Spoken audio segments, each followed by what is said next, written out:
জি, জি। আরো কম হবে। আরিফ আর কথা বাড়ালো না।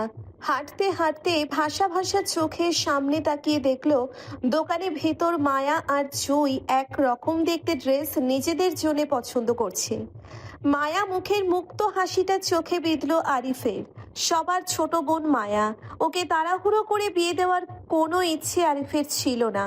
কিন্তু যদি সবকিছু ঠিকঠাক হয় বা নাদিবের মধ্যে তেমন খারাপ কিছু চোখে না পড়ে, তাহলে হয়তো মুক্তার বিয়ের পর সপ্তাহেই মায়ার বিয়ে নিয়ে তোড়জোড় করবে চেয়ারম্যান সাহেব। ইতিমধ্যেই আরিফকে রোজ কয়েকবার করে চেয়ারম্যান সাহেব কল দিয়ে সৌজন্যতা যোগাযোগ করে, খোঁজ খবর নেয়। আরিফ বেশ বুঝতে পারে মায়াকে ছেলের বউ হিসেবে ওনাদের অনেক পছন্দ হয়েছে, তাই তাড়াতাড়ি বিয়েটা করিয়ে রাখতে চান। শুধু যে চেয়ারম্যান সাহেবের পরিবারের মায়াকে পছন্দ হয়েছে এমনটা না, দ্বিতীয় সাক্ষাৎকারে নাদিম ও আসিফকে আশ্বস্ত করে সে মায়াকে ভালো রাখবে। তার নিজেরও মায়াকে পছন্দ হয়েছে বেশ। সারাদিন পার করে রাত 8টা বাজলো ফাহাদের বিয়ের শপিংয়ে ইতি টানতে টানতে। তবে মায়াদের শপিং বিকেল দিকেই শেষ হয়েছিল, কিন্তু খান পরিবারের জন্যে তারা বসেছিল ততক্ষণ।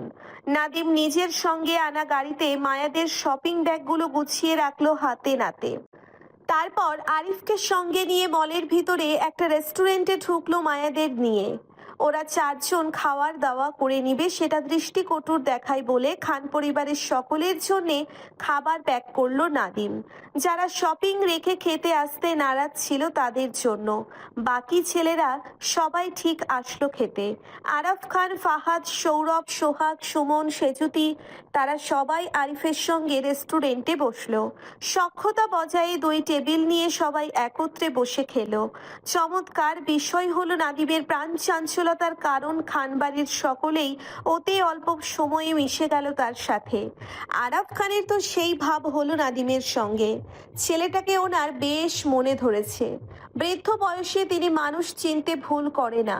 ছেলেটা আসলেই দারুণ। ফাহাদ সঙ্গেও জমিয়ে সখ্যতা দেখা গেল নাদিমের।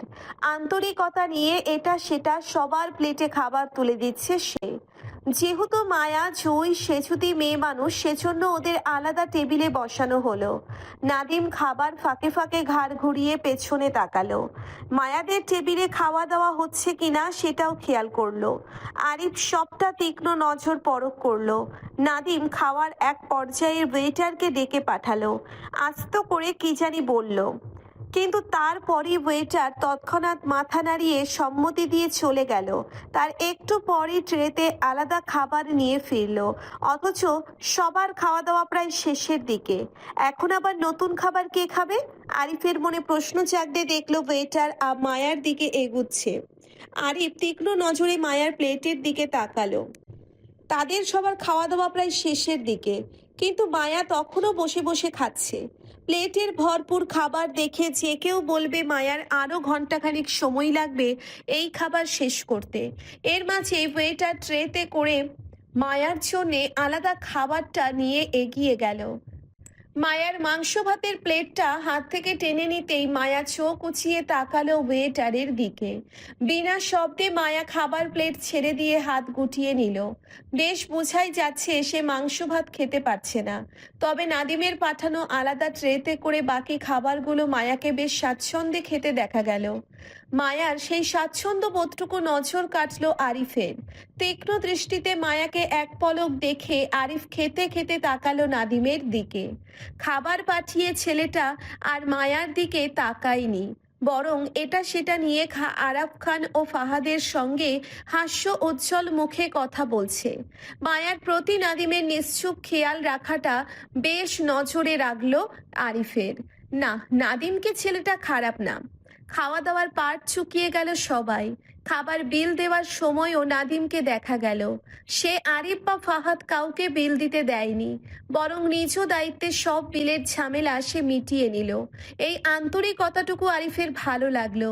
বিয়ে হবে কিনা ঠিক নেই, অথচ সে তার আন্তরিকতা দেখিয়েই যাচ্ছে। দীর্ঘ 8 ঘন্টা টানা শপিং এর পর খান পরিবার সকলের শপিং শেষ করেই ক্লান্তিতে সবাই গাড়িতে চড়ে বসলো। মায়াও বেশ ক্লান্ত।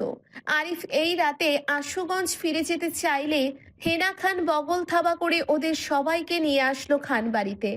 নতুন আত্মীয় বলে কথা, রাতে খাবারের আগে অন্তত তিনি যেতে দিতে নারাজ। খানবাড়ির সঙ্গে আনা 4টি গাড়িতে সবাই যার যার মতো উঠে গেল। মুক্তাকে বসানো হলো ফাহাদের গাড়িতে শাশুড়ির সঙ্গে। মায়া, জুই, সেজুতি বসলো নাদিমের গাড়ির পেছনের সিটে। নাদিম ড্রাইভিংয়ে, আরিফ পাশের সিটে বসতেই গাড়ি ছুটল খানবাড়ির গাড়ির পেছন পেছন। যেহেতু নাদিম আরিফের সঙ্গে এসেছে তাই তারও দাওয়াত পড়ল খানবাড়িতে রাতের ডিনারের। ডিনার শেষে সবাই একত্রে আবারও নাদিমের গাড়িতে করে আশুগঞ্জ ফিরে যাবে, এমনটাই সিদ্ধান্ত। ক্লান্তিতে হইচই করে সবাই বসে পড়ল খানবাড়ির ড্রয়িং রুমে। ছোট বড় 25 সদস্যে ভরপুর ড্রয়িং রুম। গাড়ি থেকে নেমে মায়া, জুই আর সেজুতি একত্রে খানবাড়ির ভেতরে পথে হাঁটছিল। মায়া বেশ অস্থির, বারবার ভয়ার্থ চোখজোড়া এদিক সেদিক ছুটে যাচ্ছে হৃদের ভয়ে। মায়া সাহস করে তো খানবাড়িতে ঢুকে পড়ল, এখন পাছে না আবারও হৃদের মুখোমুখি হয়ে যায় সেই ভয় পেল। লাস্টবার দুজনের সাক্ষাৎকারটা খুবই ভয়ঙ্কর ছিল। হৃদের রাগের শিকার হতে হয়েছিল মায়াকে। এখন যদি পুনরায় এসব কিছু আবারও এখানে ঘটে তাহলে মায়ার আর সম্মান থাকবে না। ভয়ে দূর দূর বুকে মায়া জড়সড় হয়ে হাঁটল জুইয়ের সাথে। ওদের সঙ্গ নিয়ে পিছু পিছু আরিফ আর নাদিমকে হাঁটতে দেখা গেল। খানবাড়ির ড্রয়িং রুমে পৌঁছতেই মায়া অনাকাঙ্ক্ষিত ভাবে মুখোমুখি হলো শশীর সঙ্গে। হেনা খানের সঙ্গে ডাইনিংয়ে দাঁড়িয়ে সবাই জন্য শরবতের গ্লাস ট্রেতে তুলে রাখছে। ঠোঁটের কোণে মিষ্টি হাসি। আরাফ খানের সঙ্গে মুক্তাকেও দেখা গেল ডাইনিং এর একটা চেয়ারে বসা। বাকিরা সবাই শরবত পান করেই যার যার রুমে অবস্থান করছে ফ্রেশ হওয়ার জন্য। হেনা খান মায়াদের ডাকলো ডাইনিং এ বসতে। গুটি গুটি পায়ে সবাই সেদিকে গেল। একে একে চেয়ার টেনে বসে শরবতের গ্লাস গ্রহণ করলো। মায়া শরবতের গ্লাসে চুমুক দিতে দিতে বেশ কয়েকবার শশীকে দেখে নিল। এই নিয়ে দ্বিতীয়বার শশীকে দেখা মায়ার। প্রথমবার যদিও মায়া এত লক্ষ্য করেনি বিয়ের ঝামেলায়, কিন্তু শ্রেয়ার মুখে শশী নামটা শুনে মায়া এখন মনোযোগ দিয়ে শশীকে বেশ কয়েকবার পরখ করলো আর চোখে। শশী মেয়েটা দেখতে দারুণ, যেমন লম্বা তেমন সুন্দর, ব্যবহারে ঠিক তেমনই ভদ্রতা, কাপড় চোপড়েও বেশ শালীনতা রয়েছে। অশালীন কিছুই চোখে পড়ল না। একটা টু পিসের জামা পরে ওড়নাটা কাঁধের দুপাশে দেওয়া, কথাবার্তায় বেশ স্মার্ট। কার কি লাগবে না লাগবে সেটাও সে নিজ দায়িত্বে দিচ্ছে। মায়া আরো একবার অকারণেই শশীকে দেখল। মেয়েটিকে বেশ মনে ধরেছে মায়ার। হৃদ খানের সঙ্গে মানাবেও ভালো। মায়া শ্রেয়ার মুখে শুনেছিল হৃদ খান এই শশী মেয়েটার সঙ্গে 5 বছর ধরে রিলেশনে আছে, সামনে হয়তো বিয়ে করবে। মায়ার মনে হলো এই দুজনের বিয়ে হলে মন্দ হবে না, বরং ভালোই হবে, দুজনকে মানাবে ভালো। তবে এত সুন্দরী গার্লফ্রেন্ড রেখে কেন যে হৃদ খান মায়াকে পরকীয়ার মতো এত বাজে প্রস্তাব দেয় আল্লাহই জানে। এই লোকের আসলেই চরিত্রের সমস্যা আছে, নয়তো সবসময় মায়ার সাথে কেন ঘেঁষাঘেঁষি করতে চাইবে এই লোক। ডাইনিং এ বসে সকলের হালকা পাতলা নাস্তা করার মধ্যে কোথা থেকে হুট করে আয়ন এসে ধূপ করে মায়ার মুখোমুখি একটা চেয়ারে বসে পড়ল ক্লান্তিতে। সকলে চমকে উঠে আয়নকে কিছু বলবে তার আগেই আয়ন শশীর হাত থেকে একটা শরবতের গ্লাস নিয়ে এক চুমুকে শেষ করলো। ঠাস করে টেবিলের ওপর গ্লাসটা রাখতে রাখতে সরকারি চোখ গেল মায়া আর জুয়ের দিকে। চোখের পলকে আরিফ নাদিমকেও দেখে নিল এক পলক, কিন্তু মায়া মুখোমুখি বসায় আয়ন হাতের গ্লাসটা টেবিলে রাখতে রাখতে বলল, আরে ছোট বেঞ্জে, তা ভালো আছো? মায়া বেশ উৎফুল্লতাই বলল, জি ভাইয়া ভালো। আপনি কেমন আছেন? এই তো ঠিকঠাক।